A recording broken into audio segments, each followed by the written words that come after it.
itu dijawab tidak ada. Itu ada itu VT-nya. Pertanyaan hakim pada penyidik yang terkait CCTV Budi. Itu. Coba naik Julia. Apa CCTV yang menanyakan tentang Budi?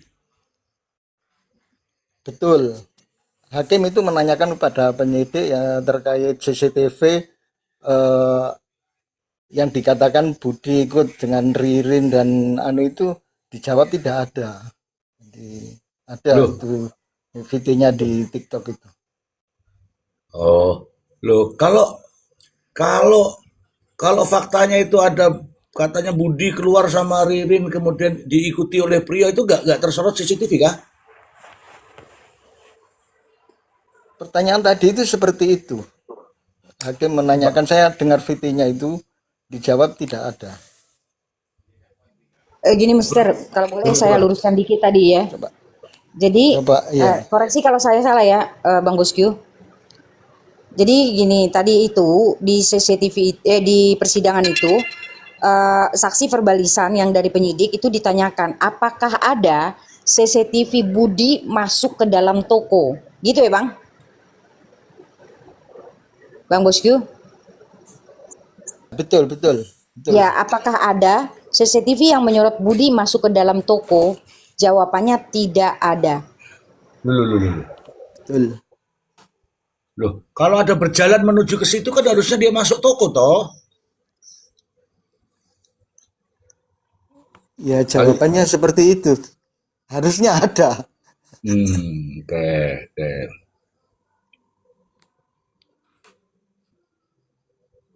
Ayo Julita cerita. Ya, jadi begitu Mister. Kalau dari VT-VT yang beredar itu ketika dari situ mungkin kita bisa menilai ya Mister bahwa ternyata CCTV itu walaupun di toko tetap nggak utuh Mister. Tetap Oke. nggak utuh. Oke. Begitu Mister. Ya. Kita bahas sebentar ya. Makanya kalau ini, ayo semangat dulu teman-teman, semangat dulu. Semangat ngomongnya, ngomong panjang-panjang, biar aku juga punya kesempatan untuk minum kopi, menikmati hidup gitu loh. Lah ngomongnya cuma ya mister, kembali ke saya deh. Siap Mister. Ini barangkali dia mau bernarasi. Ya silakan, ini ada Mbak Julia. Selamat malam, Mister. Malam, sekarang Selamat malam. Oh iya, ada Mbak Julia Cancer. Mbak Lia, Iya, Mbak Lia. selamat malam teman-teman semua. Ya malam. Mbak Lia dulu ya, Mbak Lia dulu ya. Yuk silakan kamu Yes, ya selamat malam semua. Ya. Saya di Singapura, Mister, semuanya. Halo. Ya. Oh, Singapura. Ya. Ngikutin kasus ini. Terus Ya. itu, Mister, yang CCTV itu yang di dekat, yang dari toko itu kayak bukan ngangkat mayat, tapi ngangkat apa itu? Soalnya enteng banget. Bisa jelasin nggak, Mister? Soalnya aku penasaran, nggak bisa tidur mikirin CCTV. Ngapain kamu tidur mikirin CCTV? Mendingan kamu mikirin Mister Z. Penasaran Mister, ya ampun aku nggak bisa tidur nyenyak mikirin ini kasus Pak Oman nggak selesai. Oh, Oke, ini akan terima kasih. Ya, ini tidak lama lagi akan selesai. Oke. Jadi gini ya. Ini mau tidak mau kan juga akan diputus. Mungkin masih ada 5 kali lagi ya. 5 kali, 5 kali lagi episode. Nah, episode. Kalau ini kan masih pembuktian ya. Masih ada dipanggili semua itu saksi-saksi perbalisan ya. Ya, mungkin masih 5 kali lagi. Nah, kalau 5 kali lagi ya mungkin 5 mingguan lah ya, 5 minggu. Ya, Mbak Lia kalau di Singapura ya nggak apa-apa. Kalau tidur mikirin CCTV nggak apa-apa. Karena masih 5 minggu lagi Mbak Lia. Jadi mudah-mudahan 5 minggu lagi masih mimpi terus ya Mbak Lia ya. Karena begini Mbak Lia, tahu nggak masa depan hidup dalam kehidupan ini diawali dengan mimpi. ya kan? Mimpi dulu, baru baru cita-citanya tercapai. Oke, sebentar ya, Bu Dia ya. Nanti kita ngobrol-ngobrol. Ini saya sambil ngopi dulu lah, biar asik lah ya. Mbak Julia, Mbak Julia, sekarang kamu nih Mbak Julia. Waktumu 2 jam, silahkan. Mbak Julia, ayo 2 jam ya. Ya, malam Mister. Ya, 2 jam. Tadi tuh saya lihat videonya Bang Feven Effendi yang mantan penyidik Propam itu. Dia kan menyoroti anggota DPR yang siapa itu? Hilal siapa itu? Kan kayaknya dia nggak terima itu karena Tony sudah menemukan ada informasi Pak Tony menceritakan yang kontrakannya di Cikarang itu kan kelihatannya Hilal itu nggak terima gitu loh. Akhirnya panggil Pak Dudu itu kan untuk bikin bikin podcast itu kan. Terus Pak Feven Effendi kelihatannya tuh kayak nggak terima. Kenapa kok nggak didukung, kok malah dipatahkan sama podcastnya dia yang kayak gitu. Gitu. Kalau kamu pengen klarifikasi itu, tolong itu Bang BJB suruh klarifikasi juga siapa itu nama-nama kredit yang memakai kredit fiktif. Salah satunya disebutkan sama 3 yang disebutkan sama Pak Feven Effendi itu, satu pemilik Wisma saya lupa yang ada di Singaraja itu Indramayu, sama Universitas Wirugina ya yang ada di Indramayu itu. Universitas itu katanya untuk perbaikan gedung pascasarjana. Terus yang ketiga termasuk korban Budi Awaludin.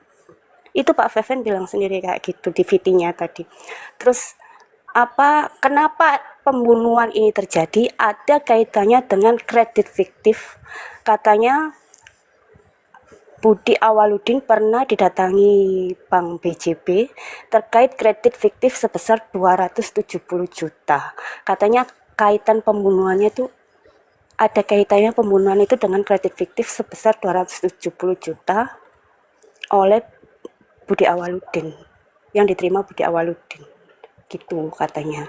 Kalau masa ya terus saya pernah lihat juga di komal-komal orang-orang itu bilang gini, percuma aja ngomongin sidang, ngomongin apa. Soalnya ini ada kaitannya dengan orang besar. Dan katanya sih kayak gitu, Mister Z. Saya kan penasaran ya siapa. Saya cari itu terus. Karena mereka kan nggak terbuka. Saya cari terus akhirnya ketemu videonya Pak Feven Effendi itu. Akhirnya saya ketemu juga ada kaitannya dengan Luki Hakim atau apalah gitu. Tapi saya tetap ini masih penasaran ini Mister Z. Saya nggak dapat informasi yang jelas gitu loh. Iya. Tapi kalau lihat videonya Pak Feven itu sih kayaknya bener itu. Oke. Itu disimpan dulu. Terima kasih demikian Mister J. Ya. Ini saran saya itu ya, itu disimpan dulu. Ini motifnya kan belum dapat teman-teman.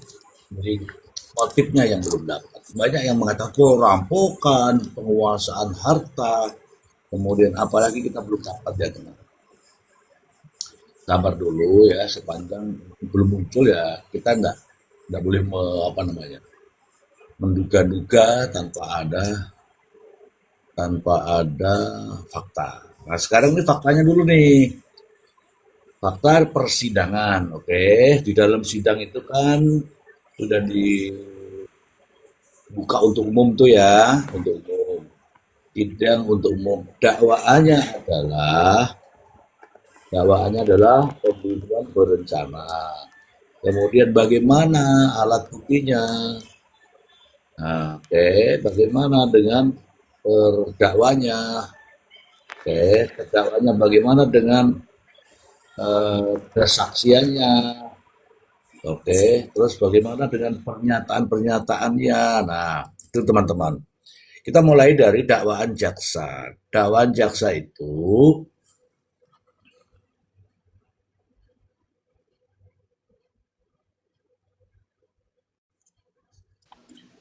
Mister Z itu typingan oli samping juga Mister Z. iya ini justru ini aku kaget langsung berhenti nih gara-gara oli samping ini bukan oli mesin ya. Om, Mr. Z, gimana ini yang 750 juta? Coba dibahas. Ahmad Yani sudah di Polres Indramayu dari semalam. Coba Oli Sampeng naik dulu. Aku pengen kamu ngomong dulu dah. Jangan sampai ngomonganku tuh ngelantur tanpa ada fakta nanti. Coba Oli Sampeng. Oli Sampeng. Lumayan tuh karena aku juga ikut bahas ya dapat dikit gak apa-apa lah. Ini teman-teman banyak sekali pertanyaan-pertanyaan berbobot ini dari AJCMI itu juga berbobot itu. Ah, yang begini-beginilah yang mau ditanyakan kepada saya itu yang ada bobot-bobotnya. Keren itu. Bagus sekali nih teman-teman. Ada pertanyaannya, Oli Sampeng, ada duet ini, ada ini. Itu ya Bu Yulia Encer. Yulia Encer. Yulia Cancer, Mr. G. Cancer, ya Yulia Cancer. Aku mau bahas itu tapi nanti yang berkaitan dengan intrik ya. Kalau ini saya mau supaya nggak terpecah ini, kita fokus dulu kepada kesaksian dan pembuktian di persidangan. Boleh gitu ya, Bu Yulia ya? Oke, saya izin turun dulu Mas Mr. G. Saya dibawa aja Mr. G. Oke, nggak apa-apa. Makasih. Makasih. Nah sekarang Bu Jelita coba bacakan ini pertanyaan dari Eyesimi. Gitu. Yang mana, Mister?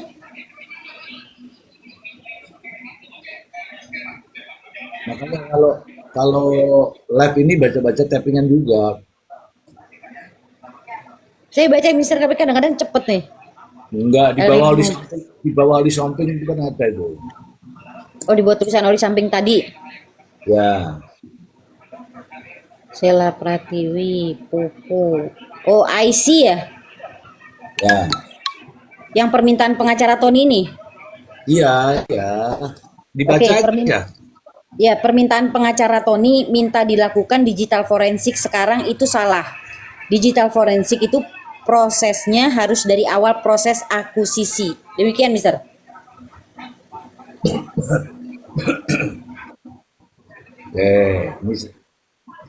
Ini saya kasih tahu dulu ya.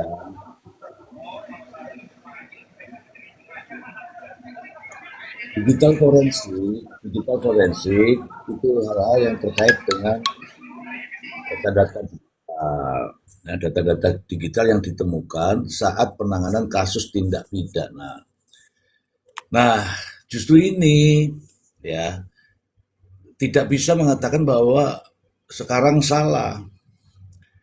Bagaimana kalau bukti digital dikirim disajikan tidak penuh misalnya ya kan ada itu beberapa waktu yang lalu di sidang di Jakarta Selatan itu yang kita tahu, yang masyarakat tahu hanyalah seolah-olah ini penyerahan uang, siapa yang minta, siapa yang ketemu gitu kan. Siapa yang pengen ketemu itu ya yang terjadi di Jakarta Selatan. Tetapi dengan adanya jejak digital justru ketahuan tuh ada permintaan dari sini, kemudian bagaimana caranya, kemudian disampaikan, kemudian ada yang bilang nih carikan uang sangu untukku, kayak gitu. Terus ada laporan-laporan, ya kan? Nah, ternyata kalau jejak digital itu dimulai dari awalan yang ini tidak hanya melulu tentang hasil. Ya, teman-teman ingat ya yang di Jakarta Selatan ya, yang sekarang di penjara 6 tahun itu. Ya, kalau minta kayaknya kemarin ya yang mintakan tuh malah hakim. Izin Mister C, saya dapat WA banyak banget ini minta disapa dan dinaikkan Pak Feven. Dia ada di bawah, Mister. Pak Pepen? Iya. Loh, kalau Pak Pepen nggak mau naik gimana? Pak Pepen coba naik, Pak Pepen minta naik Pak Pepen. Coba IC naik lah. Irin naik Rin. Repen. Repen tuh yang mana nggak ada ini.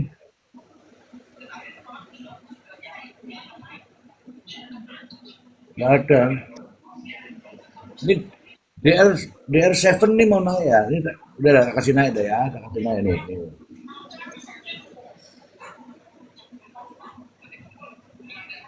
Nggak mau gitu. Oh, nggak mau.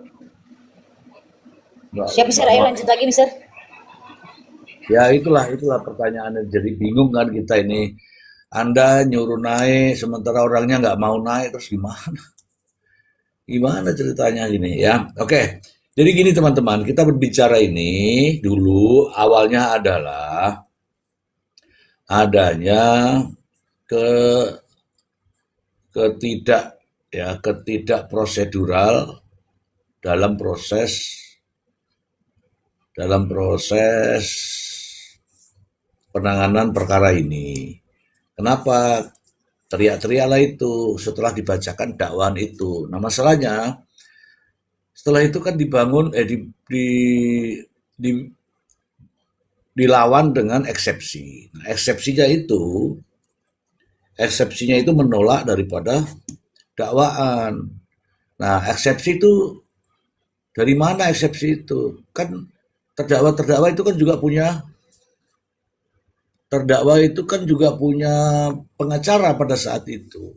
Kenapa muncul eksepsi penolakan kemudian sebenarnya yang melakukan bukan saya, yang melakukan 4 orang itu. Kenapa? Seandainya saja dia tidak ada pergantian pengacara, tidak ada eksepsi itu, mungkin tidak seramai ini.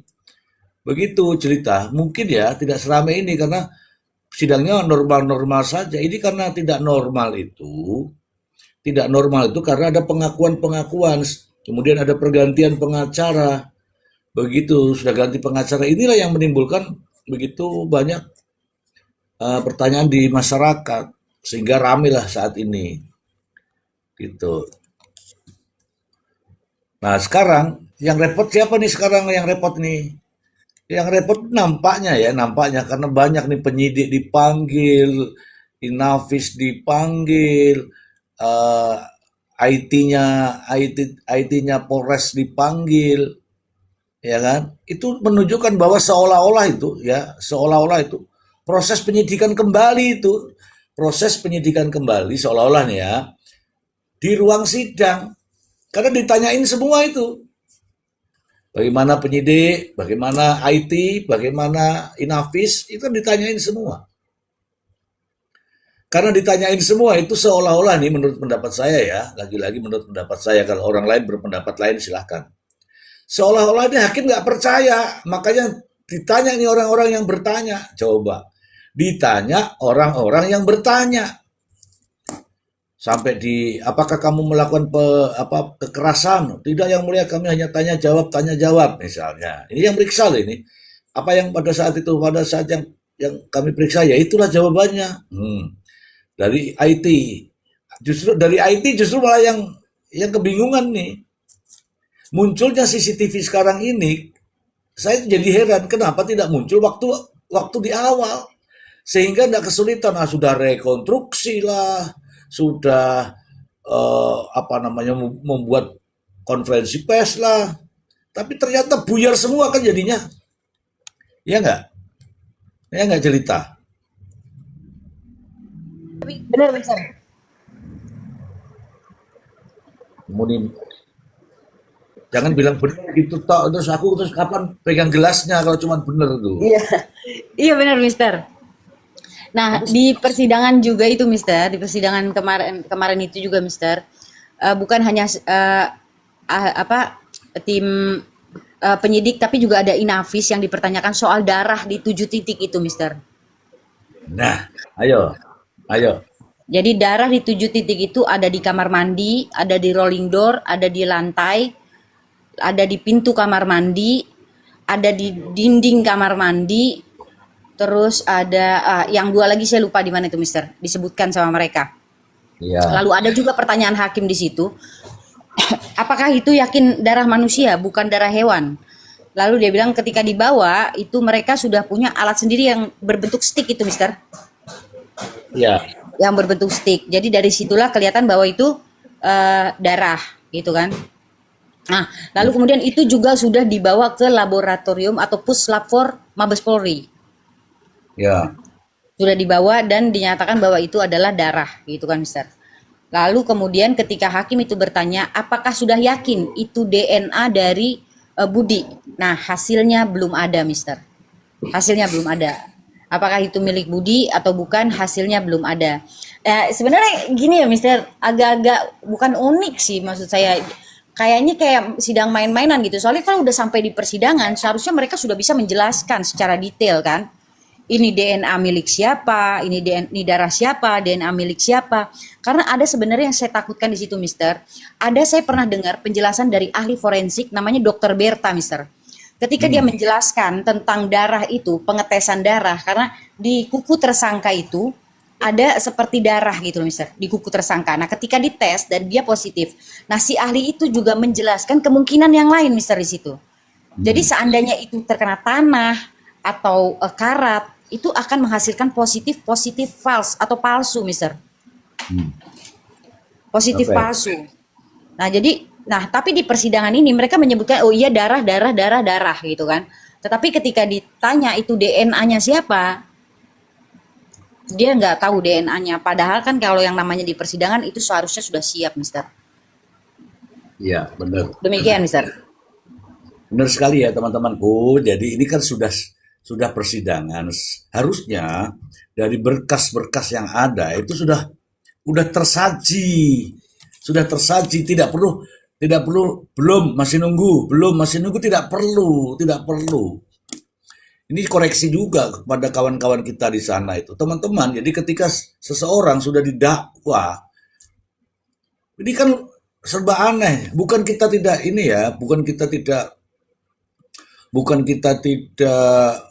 bangga atas kinerja, bukan. Tapi kalau kinerja dibangga-banggakan, tapi semua jadi menimbulkan pertanyaan-pertanyaan masyarakat, justru jadi sorotan publik. Iya kan? Bagaimana tidak? Hal-hal yang seharusnya sudah menjadi profesi hari-hari menjadi nampak gagap ya. Nampak gagap dalam proses persidangan. Gagap sekali menurut saya. Ini coba ini saya kasih naik dulu ya. Ini siapa namanya? Esmi saya naikkan dulu ya. Bentar ya. Esmi mana kamu tekan itu yang ada kepala dua, Esmi. Kamu nggak kelihatan ini. Atau privat, tapi kan pendapatmu bagus nih. Jadi kalau pendapatmu bagus kan enak. Ya. Ayo ditekan tuh yang kepala dua tuh yang ada merah sama biru itu. Ya. Jadi kita nggak yakin bukan karena nggak yakin siapa pelakunya, karena saya itu pasti bukan persoalan yakin tidak yakin, tapi yakin itu harus ada bukti gitu loh. Nah sekarang bagaimana orang yang menghadirkan bukti? Sekarang teman-teman lihat sendiri persidangannya ya. Saksi perbalisan itu jarang-jarang teman-teman. Tidak semua perkara itu perbalisan itu hadir. Orang yang memeriksa hadir, orang yang memfoto hadir, orang yang membuat ID hadir, enggak. Baru kali ini hampir semua lah. Penyidik dihadirkan, ada. Inafis dihadirkan yang terkait sidik jari, olah TKP dan sebagainya itu dihadirkan. Kemudian IT juga dihadirkan untuk membacakan kemarin, ya kan? Jadi jarang-jarang itu kasus tuh yang meriksa malah ikut ditanya, itu jarang-jarang. Ya baru kali ini ya tujuannya hakim ingin menggali bukti materialnya. Ya, kenapa tidak dari awal itu disajikan sedemikian rupa agar tidak menimbulkan keraguan hakim? Begitu. Saya mengatakan bahwa mulai dari proses pembacaan dakwaan itu sampai ke sini-sini menimbulkan semua pertanyaan. Dakwaannya mereka berdua berganti-gantian. Kemudian berdasarkan visum ada ada nomor HP, tapi tidak ada HP tapi tidak ada nomornya. Sekarang ini baru muncul kan. Kemudian ada dia telah melakukan pembunuhan menggunakan palu. Palunya dalam pencarian, belakangan baru ketemu. TKP-nya di situ tertulis rumah Jalan Siliwangi nomor sekian. Tiba-tiba belakangan berubah. Ini kan sesuatu banget gitu loh. Kenapa tidak clear dari awal? Kalau clear dari awal ini nggak begini ceritanya gitu.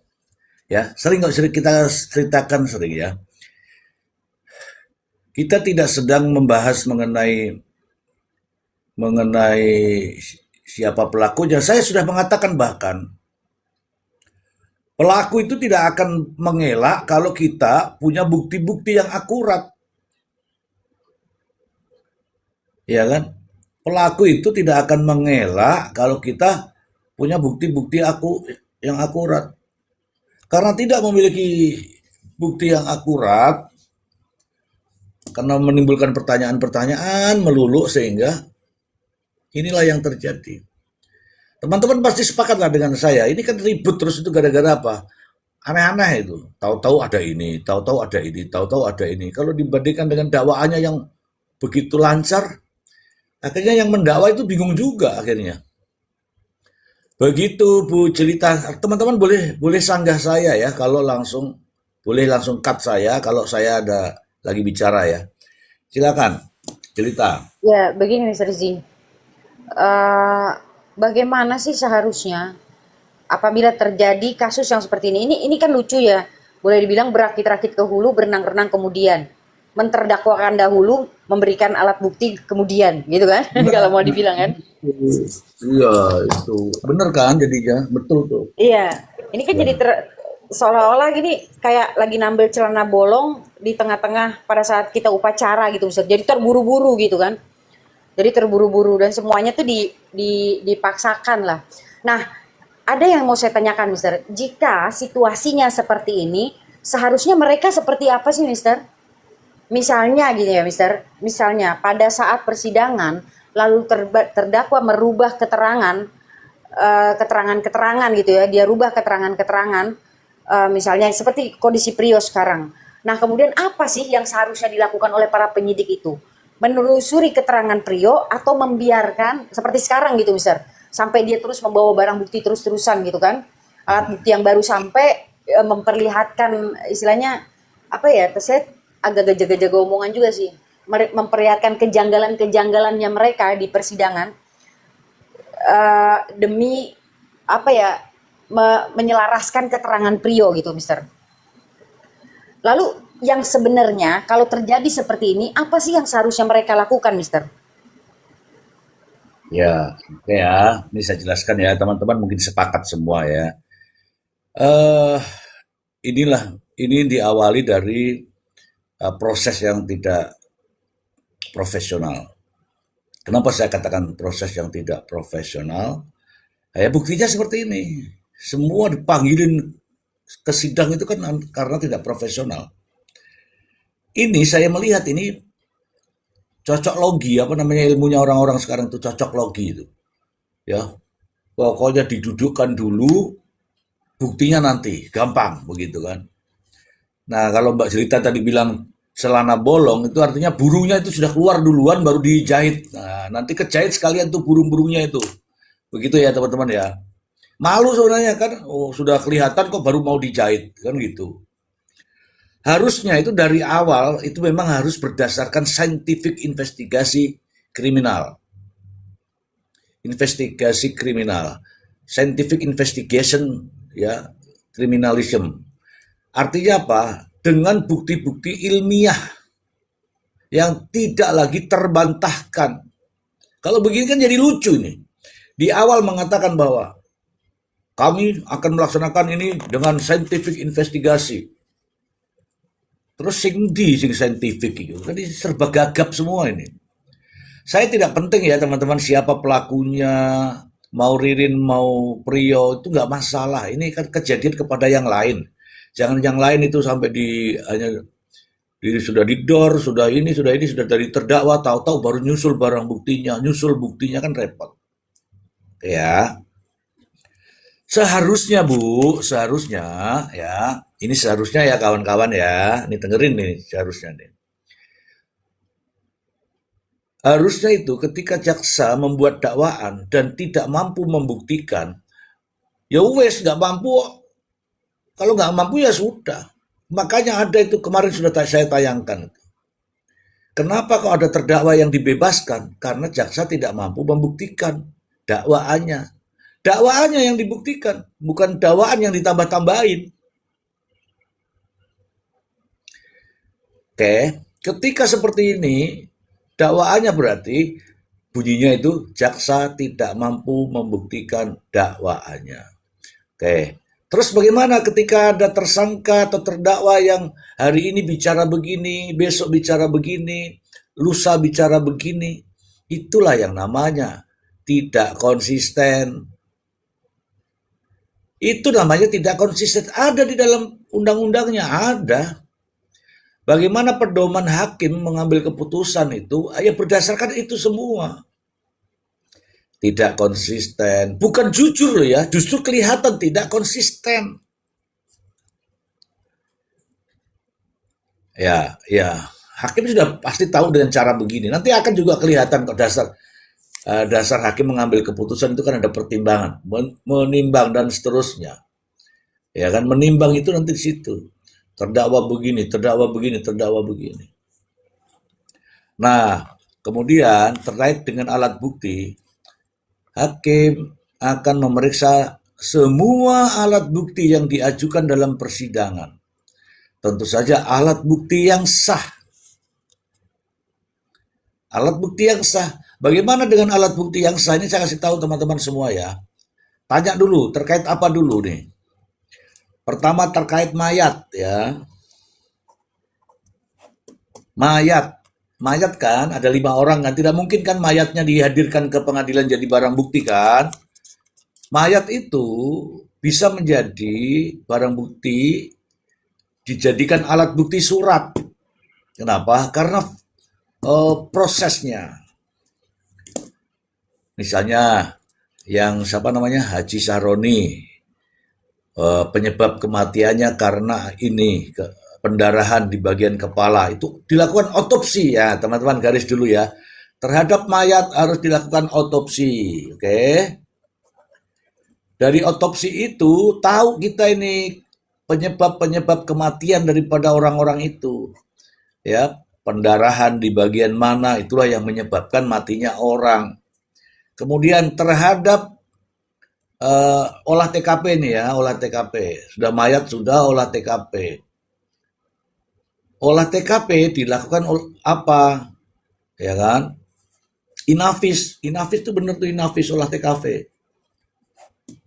Nah, olah TKP itu dapatnya apa saja? Itu harus rinci. TKP mana saja? Apa saja yang ditemukan di situ? Jangan bilang ada, katanya sih ada sidik jari banyak, tapi yang bisanya 2, supaya bikin kekacauan kan di situ. Kemudian di dalam kejadian ini didukung oleh apa ini? Oh, oleh CCTV. Oke, CCTV lagi. Bukan hanya CCTV diambil tapi tidak dilakukan apa-apa. Harus dilakukan uji digital forensik itu terhadap CCTV. Nah, dari awal itu pertanyaannya itu berasal dari CCTV. Petunjuknya kan dari situ. Oke, kemudian setelah menangkap pelaku ada handphonenya lagi diekstraksi. Nah, dengan hasil-hasil semua itu dilampirkan dalam proses pemberkasan. Dari proses pemberkasan itu JPU yakin nih, oh ini ada nih otopsinya, oh ini ada nih hasil olah TKP-nya, oh ini ada nih hasil dari digital forensiknya, oh ini ada nih dari ekstraksi handphonenya. Begitu caranya. Tapi kalau sekarang ini kan kita lihat ya, kita melihat ini gagap. ketika ini ngomong begini, piye ki. Ketika ini ngomong begini, mana anunya. Itulah faktanya ya. Bang Victor 3, Mr. G, setelah sekian lama persidangan berdasarkan alat bukti saksi yang berkesesuaian, kira-kira arah hakim nih kemana? Nah, sekarang hakim itu kan melihat fakta-fakta persidangan ya Bang ya. Kalau fakta persidangannya demikian, mungkin nggak ada orang lain. Kalau dakwaannya jaksa ya 2 orang ini. Tetapi kan sungguh heran ketika, ya pasti dihukum nih 2 orang ini, pasti dihukum.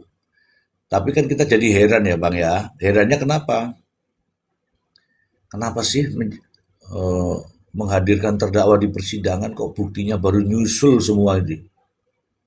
Ya, ada jawabannya, belum yang mulia. Terus kita sering lihat di media-media itu kan, baru nyusul semua itu. Ya, Bang Tony naik dulu Bang Tony. Kalau bersedia Bang Tony. Wah, ada Bang Tony ya. Ya. Nah, pas bener nih, saya lagi nanya momennya Bang Tony ini sebenarnya, mau nanya momennya Bang Tony.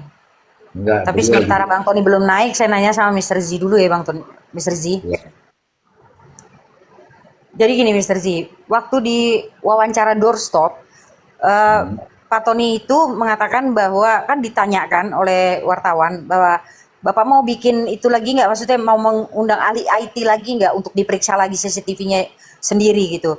Nah, Pak Tony di situ mengatakan bahwa ahli IT itu bisa aja didatangkan, tapi Pak Tony itu, tapi mereka itu minta filenya, Pak, Bang, Mr. Z. Oh iya dong, tentu dong. Mau bicara apa kalau nggak punya file? Betul. Nah, sementara kita punya keterbatasan Mr. Z, ya kan, di sini undang-undangnya kan, bahwa yang memiliki yang berkuasa atas barang bukti itulah penyidik dan jaksa. Nah, kalau kondisinya seperti ini, sementara PH tidak bisa meminta file itu untuk diperiksa sendiri, padahal mereka juga tidak melakukan laboratorium forensik atau digital forensik terhadap barang bukti CCTV itu bagaimana, Mister, solusinya? Ya, oke. Oke, jadi ada dua cara sebenarnya. Yang pertama, mendapatkan file untuk dipelajari. Kemudian untuk dipelajari dan pada akhirnya akan menerangkan di pengadilan. Kemudian ada juga lagi hasil digital forensik ditampilkan di persidangan, kemudian ahli dari Pak Tony ini melihat, menguji menguji hasil digital forensik itu. Seperti apa yang terjadi di kasusnya Jessica itu ahli-ahli kan bertebaran itu, banyak sekali itu. Ya, dengan membaca hasilnya itu, loh ini kok lompat, itu justru mempertanyakan tuh. Nah, sekarang ini Pak Tony ya dilema. Di sisi lain itu ahli juga butuh bahan yang utuh. Di sisi lain yang seharusnya membuktikan ini bukan Pak Tony, bukan terdakwa. Sebenarnya ini Pak Tony pada posisi terdakwa kan. Nah, tanggung jawab pembuktian di kasus ini itu siapa? Cerita. Jaksa lah. Nah, harusnya jaksa. Bener tuh. Mr. Z, kalau tadi Mr. Z bilang harusnya jaksa, apakah mereka berkewajiban? Karena kan CCTV itu, bukti CCTV itu sudah ada sejak awal, walaupun tidak lengkap ya Mr. Z, walaupun nggak sebanyak sekarang. Jadi sejak awal tuh udah ada CCTV di gerbang itu kan, sama di hotel dan di Briling itu kan ada. Apakah dengan dihadirkannya bukti itu seharusnya jaksa pun menghadirkan ahli digital forensik, Mister? Betul. Harusnya itu tadi ada. Harusnya ada ahlinya. Karena sekarang yang menjelaskan ini kan orang-orang yang tidak memiliki keahlian sehingga pernyataannya itu bisa diperdebatkan atau diragukan. Bisa diragukan. Saya pernah bilang kalau nggak salah, kalau Anda butuh kelapa muda, tanyakan kepada ahli kelapa, jangan kepada ahli duren. Karena nggak akan ketemu. Ahli duren itu Ya dia taunya tentang duren. Dia cium tuh durian itu. Oh ini yang manis, ini yang enggak. Nah, jangan salah. Nah, mereka ini bukan ahlinya, ya. Meskipun dia tahu tapi bukan ahlinya. Jangan jadi jangan jadi merasa jadi ahli begitu. Nah, yang seharusnya melakukan pembuktian ya jaksanya. Jaksanya bukan justru terdakwanya. Kalau terdakwa itu, teman-teman tahu semua ya, kalau terdakwa itu mau ingkar, mau bohong, mau bertele-tele, mau berganti-ganti keterangan, namanya terdakwa, gak masalah, gak masalah. Memang itulah namanya terdakwa. Terdakwa itu menyusun alibi, tapi bagaimana hakim, jaksa, pengacara itu menggali dari alibi itu.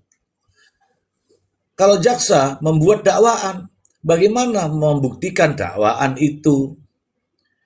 Ya kalau sekarang nih, misalnya nih ya saya katakan nih, jaksanya menuduh, tapi yang membuktikan tuh terdakwanya, ya lucu. Misalnya gini, nih kita ngobrol-ngobrol ya. Dakwanya adalah pelaku melakukan, ini contoh ya, contoh. Pelaku melakukan pencurian dengan cara mencongkel pintu.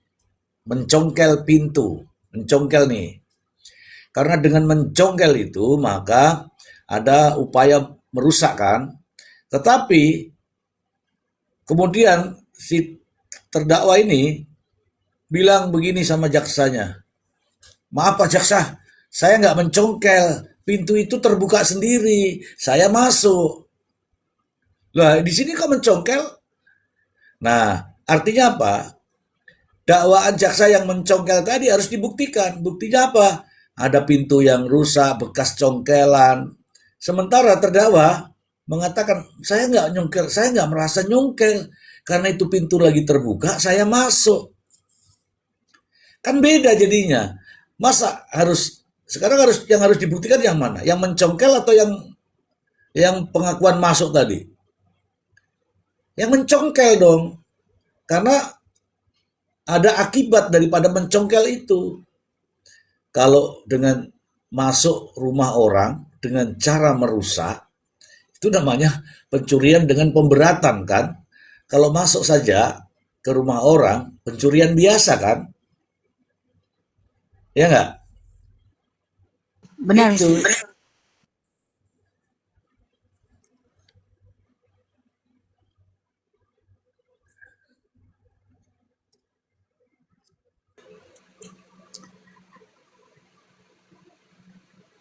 Jadi Naik sini Mister, siapa nih? Jojun Sop naik sini, Jojun Sop naik.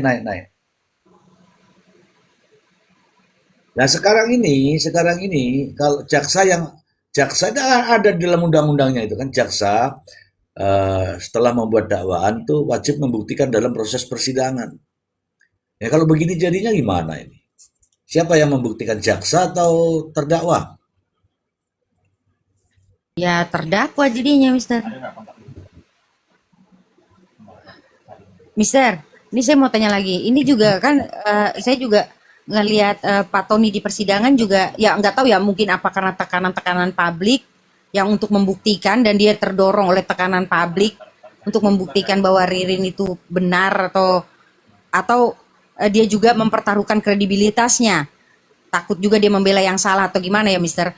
Karena yang saya lihat begini agak berbeda Mister. Saya juga menonton persidangannya Jessica, bagaimana Pak Oto itu bersikap ketika ada sesuatu yang tidak sesuai di persidangan. Misalnya begini Mister. Nah ketika Pak Oto itu mempermasalahkan masalah racun yang dari botol ke gelas, dari gelas ke botol. Dia mempermasalahkan Mister yang menurut Mister, pendapat Mister seperti apa? Nih dengerin dulu ya, sebelum saya berpendapat. Itu semua yang tadi yang kaitannya dengan digital forensik itu wajib. Namanya wajib itu ya wajib. Kalau kamu melakukan rukun Islam kelima, 5, ya 5 itu dilakukan semua, bukan salah satu. Nih dengerin dulu ya. Asisten, silahkan bersuara. Analisis rekaman CCTV tanpa prosedur digital forensik berisiko tinggi merusak keaslian, integritas, dan nilai pembuktian barang bukti. Tanpa forensik digital, keabsahan rekaman dapat ditolak di persidangan atau gagal mengungkap manipulasi karena 4 faktor utama berikut. 1. Integritas dan keaslian diragukan. Ahli forensik menggunakan metode hashing untuk memastikan file video identik dengan aslinya. Tanpa ini, video rentan disebut hasil rekayasa. 2. Kehilangan metadata kritis, forensik mengekstrak metadata dan timestamp yang valid. Analisis awam sering mengabaikan fakta bahwa cap waktu perangkat CCTV bisa tidak akurat atau sengaja diubah. 3. Kerusakan rantai bukti, chain of custody. Pemindahan rekaman dari DVR, mesin perekam, yang tidak sesuai standar operasi digital forensik dapat menghilangkan jejak digital atau membuat bukti tidak sah di mata hukum. Dan 4. Kendala identifikasi objek. Jika kualitas video buruk atau blur, forensik digital menggunakan metode enhancement untuk memperjelas plat nomor, wajah, atau gestur. Jika Anda menghadapi situasi ini, terdapat beberapa opsi langkah yang bisa diambil untuk mengamankan bukti. 1. Meminta bantuan ahli, menunjuk ahli digital forensik bersertifikat untuk melakukan ekstraksi data yang sesuai prosedur penegakan hukum. 2. Audit metadata, memeriksa nilai hash untuk membuktikan video tidak pernah diubah. Dan 3. Pemeriksaan perangkat keras, memeriksa fisik DVR atau kamera untuk melihat apakah ada kerusakan atau manipulasi teknis. Oke, urut kan? Ya nggak, Bu Jelita? Iya benar, Mister. Seharusnya, nah itulah yang saya bilang. Kenapa Pak Tony tidak menolak itu gitu loh, Mister? Oh, tunggu dulu. Itu kan menolak kan bukan di saat berhadapan-hadapan, itu kan ada episode berikutnya. Tahu nggak? Ada jamnya dia nanti kan. Terus kalau menolak sekarang itu bagaimana nanti pada saat pledoi? Nggak ada bahannya dong. Iya kan? Oh, paham sekarang, Mister. Lanjut, Mister. Ya, jadi biarkan dulu nggak apa-apa. Itulah menjadi catatan pengacara Tony dalam membuat pembelaan. Ini seperti sidang-sidang yang lain lah. Ini ya, saya bacakan lagi. Tadi asisten saya sudah menjelaskan itu, tetapi saya bacakan ulang nih. Ini ngomong begini yang sudah sesuai prosedur saja, masih banyak yang nggak suka loh. Padahal kita ngomong nih sesuai prosedurnya tuh begini, tapi ada yang nggak suka. Ada yang bilang, udahlah pokoknya segera dihukum gitu kan. Kan nggak gitu. Nih ya, analisis rekaman CCTV tanpa prosedur digital forensik berisiko tinggi merusak keaslian, integritas, dan nilai pembuktian barang bukti.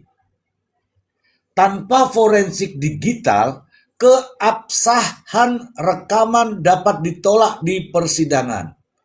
Dapat. Maksudnya dapat itu ya bisa ya bisa tidak. Dapat. Atau gagal mengungkap manipulasi karena 4 faktor utama. Nih. Apa saja itu faktor utama itu? Integritas atau keasliannya. Kemudian metadata. Jadi ini kalau ini yang nanya ini orang-orang kritis sulit menjawabnya. Aku ngomong begini nih, ngomong bener nih. Banyak yang nggak suka. Alah, pokoknya adalah dihukum aja lah, yang penting dia. Begitu. Padahal ini loh yang harus dilakukan ketika tadi kan tanya tuh, ketika menghadapi seperti itu bagaimana Mr. Z? Aku sengaja nggak mau jawab. Nanti dikira Mr. Z yang jawab, asisten saya yang jawab. Masih juga nggak mau terima. Begitulah. Siap, Mister. Ini ada Abah di atas, Mister Z. Oke, saya sapa dulu. Selamat malam, Abah. Assalamualaikum warahmatullahi wabarakatuh semuanya. Selamat malam Bang Ji. Sehat selalu. Kita objektif di sini ya. Iya, Seputar fakta persidangan. Monggo Fakta. dilanjutkan. Iya. Terima kasih, Abah. Fakta persidangan. Ini angel-angel atau angel-angel kamu nih?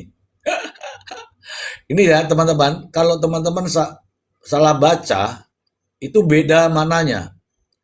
Ya, itu ada tulisannya angel-angel atau angel-angel. Oke. Mile, halo Mile, selamat malam. Malam Mr. Ji, malam Mbak Jelita, Oke, malam men. Abah, malam Mbak Angel, bosku. Malam. Nih Mbak Angel kayaknya mau bernarasi mungkin Mbak Angel nih. Kok tahu? Ya, lihat wajahnya itu, Mister. Ini wajah begini dan kelihatan bening-bening, tapi kan aslinya gimana kan saya nggak tahu. Ini Mr. Ji masih baca atau saya boleh nanya ini Mr. Ji? Asik, langsung nanya. Naik langsung nanya ya Mr. Ji. Ini, Nggak apa-apa, memang ya, boleh.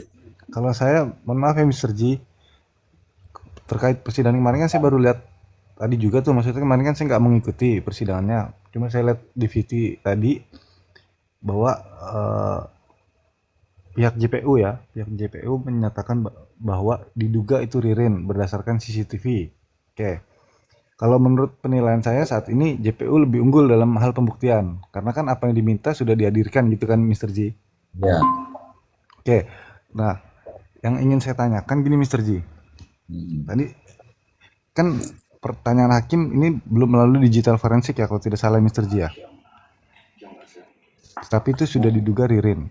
Nah, pertanyaan saya kan tanggal 28 itu kalau tidak salah kejadiannya tanggal 28 atau 29 gitu. Nah, dia ngapain di toko itu ngambil ngangkat beras, sedangkan yang pemilik tokonya itu udah nggak ada. Maksudnya dia katanya nyariin pemilik toko, almarhum Budi lah dalam kasus ini. Kok dia bisa ngangkat beras sama telur? Nah, itu satu Mr. Ji. Yang kedua, seandainya dihadirkan ahli digital forensik, ini pertanyaan tadi saya tanya juga ke Bang Maksi, maksudnya biar lebih jelas lagi gitu Mr. Ji. Seandainya dihadirkan oleh Pak Tony nih ahli digital forensik, lalu benar tuh, kalau ahli digital forensik kan hanya melihat CCTV ini bener real atau dipotong-potong gitu kan, atau ada rekayasa lah. Seandainya itu benar Ririn gitu, angkat beras dan tidak ada rekayasa, itu bagaimana penilaian hakim Mr. Ji? Itu dulu aja Mr. Ji. Soalnya Oke. tadi Mr. Ji bikin AI itu saya nggak dengar sih, jadi ketinggalan. Ya. Izin Mr. Z pindah ke HP. Maksudnya gimana? Oke. Oke ya, pertanyaannya tadi pertama Mail unggul. Mail mengatakan CPU unggul. Kalau saya justru terbalik, Mail. Yang unggul di yang mana? Dakwaannya mana yang membuat CPU unggul itu yang mana? Karena ada dakwaan tuh. Dakwaan itu Iya. kan Permintaan dari kuasa hukum terdakwa untuk diputar itu kan diputar, berarti kan dipenuhi gitu, maksudnya bukan unggul, dipenuhi. Mohon maaf saya ralat, dipenuhi gitulah. ya. Kalau dipenuhi artinya itu kan memang perintah hakim supaya tidak pilih kasih kan. Gitu. Tapi kalau dibilang unggul tadi mengatakan unggulnya itu di mana? Karena justru dakwaan jaksa yang sudah dibacakan itu dakwaan jaksa yang sudah dibacakan itu justru menyimpang. Yang dibuktikan itu yang mana? Adanya di TKP 2 itu nggak ada dalam dakwaan jaksa. Kecuali kalau dakwaannya dirubah saya tidak tahu. Oke. Yang berikutnya itulah yang selalu saya bilang. Dari CCTV itu sebenarnya bisa melihat sepak terjang gerak-gerik digital. Jejak-jejak digital itu tidak hilang kalau rekaman itu utuh. Jadi, kalau ada yang hilang itu saya tidak tahu, saya tidak bisa ngomong. Ahli pun tidak akan bisa ngomong karena sudah nggak utuh. Harusnya itu utuh supaya apa? Akurasinya ya, akurasinya, kecepatannya, waktunya. Itu CCTV ahli itu bisa. CCTV gelap bisa dikasih warna apa supaya muncul cahayanya, itu ada. Tapi kalau begini kan tidak ada ceritanya, tahu-tahu menjelaskan. Nah, siapa yang menjelaskan itu? Apakah yang menjelaskan itu ahli? Ya, ada yang ini adalah Ririn pada saat ngangkut mayat. Ini adalah ini saat, tapi begitu dibantah nggak ada dasarnya. Nah, harusnya meskipun benar itu omongannya, tapi dasarnya ada. Ya, ini kami menggunakan pencahayaan 600 mega apa gitu. Selamat malam semua. Ada ceritanya gitu ya. Malam.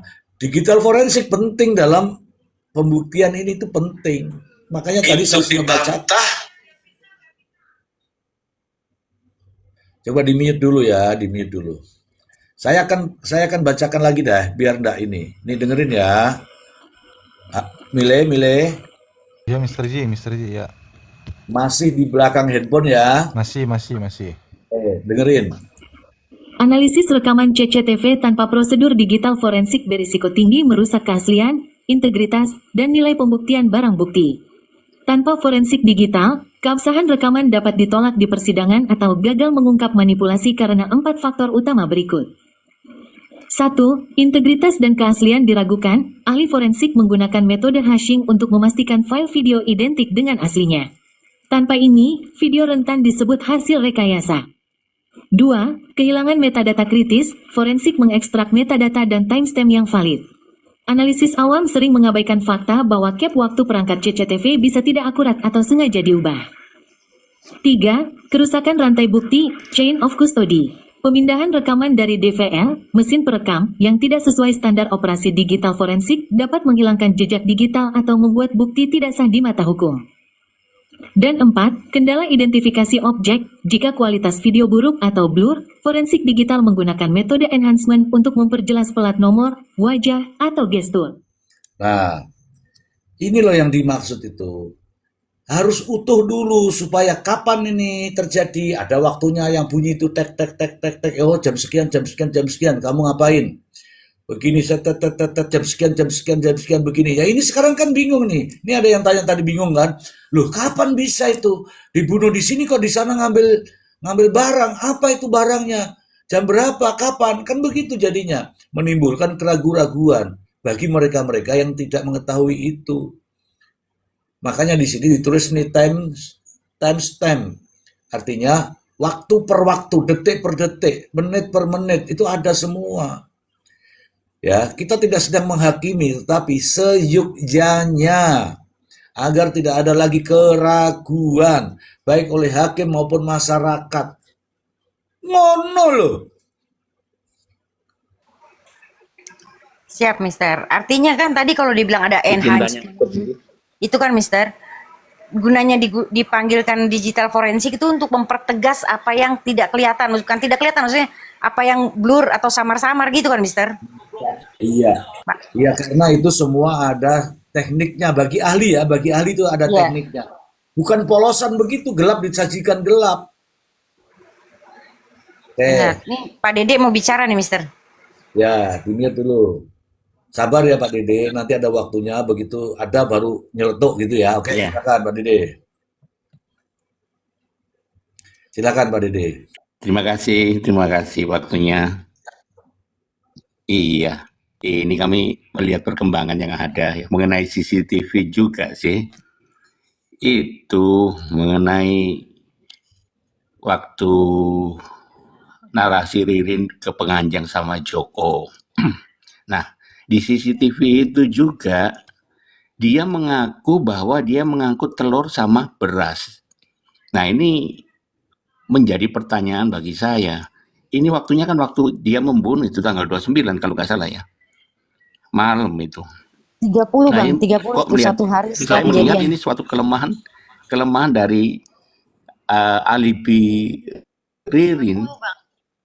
Oh, 30 ya. 30 ya. Oh, berarti salah saya. Berarti itu 30 ya. Terus mengenai CCTV juga itu memang ada yang berpendapat bahwa pada akhirnya nanti alat bukti ini disebut alat bukti bisa ya, walaupun dia belum diverifikasi sama digital forensik. Apa bisa disebut demikian atau gimana? Masalahnya apa namanya? Itu menjadi opini liar di publik. Itu nanti beratkan si Ririn ini juga dengan adanya pihak jaksa ini. Yang kedua, pendakwaan itu bisa bersumber kepada penuntutan akhir diambil dari keterangan-keterangan yang fakta-fakta yang ada di persidangan. Jadi dakwaan awal jaksa itu tidak digunakan lagi. Apa benar demikian, Pak Master C? Terima kasih. Oke. Saya jawab dulu mengenai alat bukti ya. Aku jawab begini, nanti juga ada yang bilang IU. Semua yang disajikan ke pengadilan di sidang itu namanya alat bukti.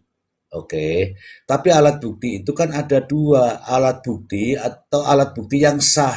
Kalau yang dipakai di dalam syarat mengambil keputusan itu, hakim itu mengatakan di dalam undang-undang mengatakan hakim wajib ya mempertimbangkan minimal 2 alat bukti yang sah yang dapat memberikan keyakinan hakim dalam mengambil keputusan.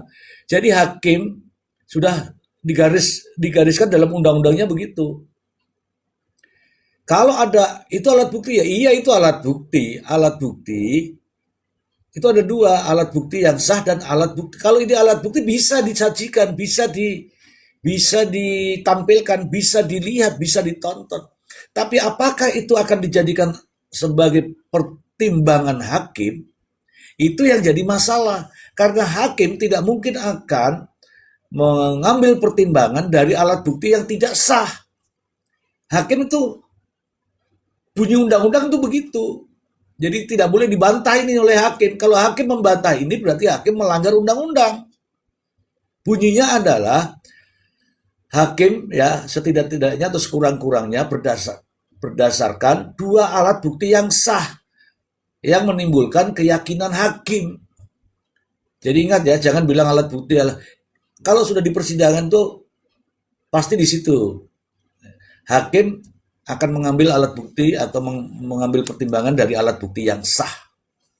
Apakah ini sah atau tidak? Nah, bagaimana keabsahan alat bukti itu?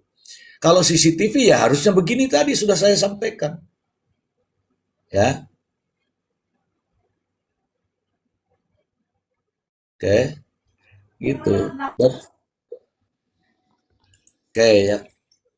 Apalagi kemudian dari CCTV. Begini, Master Ji. Tunggu dulu sebentar. Maaf. Kamu tadi bertanya, saya mau jawab. Dari CCTV itu, dari waktu ke waktu, itu muncul. Oh, jam sekian ada di sana. Sinkron nggak dengan di sini? Misalnya nih, di sana tanggal ini contoh saja ya, maaf, contoh ya. Tanggal 12 jam 12 ada di sana. Tapi kok ada juga ya dia di sini jam 12 tanggal 12 kok ada di sini. Itu kan menjadi perdebatan jadinya. Bagaimana bisa di 2 tempat yang berbeda di waktu yang bersamaan ada 2 sosok yang sama. Nah, itu juga yang menimbulkan pertanyaan. Nah, siapa yang berhak menjelaskan itu? Ahlinya. Apakah waktunya yang keliru ataukah sosoknya yang berbeda? Yang menjelaskan ahlinya. Tidak ada lagi mungkin waktu itu atau apa dan sebagainya ya. Oke nih, silakan lanjut lagi sebelum ke Ervan Zidan. Begini, Master Ji. Begini, katakanlah besok itu katakanlah dari pihak JPU itu menampilkan ahli IT atau bisa dibilang ahli ya, ditampilkan saksi ahli. Dan di situ akan menjelaskan bahwa katakanlah itu asli, itu rekaman itu mengidentikan bahwa pelakunya memang itu benar katakanlah Ririn dengan Priyo waktu itu di TKP tersebut. Nah, itu berarti menjadi alat bukti baru yang bisa menguatkan hakim kalau gitu ya. Kalau demikian ya. Walaupun itu pada awalnya tidak ada di dalam barang bukti yang ditampilkan jaksa sebelumnya. Ya. Makasih.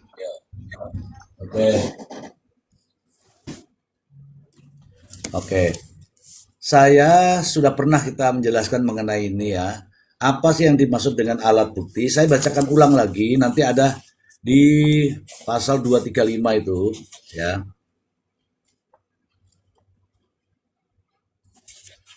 Dia mengatakan di situ nih. Dengerin ya, tolong didengerin ya. Alat bukti terdiri dari 1 atau A, keterangan saksi, B, keterangan ahli, C, surat, D, keterangan terdakwa, E, barang bukti, F, bukti elektronik, G, pengamatan hakim, dan, nah ini dan ini dengerin, dan ini. Segala sesuatu yang dapat digunakan untuk kepentingan pembuktian pada pemeriksaan sidang pengadilan sepanjang diperoleh secara tidak melawan hukum. Oke. Ayat 2. Hal yang secara umum sudah diketahui tidak perlu dibuktikan. Itu kan tidak pernah ditanya itu bagaimana cara membunuh, bagaimana kematiannya itu. Ayat 3. Alat bukti sebagaimana dimaksud ayat 1 harus dapat dibuktikan autentikasinya dan diperoleh secara tidak melawan hukum. Ayat 4. Hakim berwenang menilai autentikasi dan sah atau tidaknya perolehan alat bukti yang diajukan. Ayat 5. Alat bukti yang oleh hakim dinyatakan tidak autentik dan atau diperoleh secara melawan hukum tidak dapat digunakan sebagai alat bukti pada pemeriksaan sidang pengadilan dan tidak memiliki kekuatan pembuktian. Piye? Piye Pak Dede? Wis mudeng Pak Dede. Loh Pak Didi malah raon. Baik, Mas Didi. Iya, iya. Iya. Kan masalahnya gini, kemarin itu kan hakim juga ngomong sih ke Pak Tony. Bisa kami tampilkan apa? CCTV itu. Kan pada waktu itu Pak Tony juga nampilkan CCTV yang pendobrakan tempat usaha itu ya. Terus Pak Tony bilang juga, "Oh, nggak apa-apa Hakim. Pak, silahkan seluas-luasnya untuk ditampilkan biar masyarakat juga mengerti semuanya agar tidak menjadi gaduh." Saya intinya dia bilang gitu, mempersilahkan hakim untuk menampilkan itu. Nah itu juga kan kalau memang itu keasliannya diragukan, itu kan juga berpengaruh terhadap apanya nih, Ririnnya sendiri gitu loh. Itu yang kemarin yang saya dengar itu di VT itu. Mungkin itu yang saya sampaikan. Ya,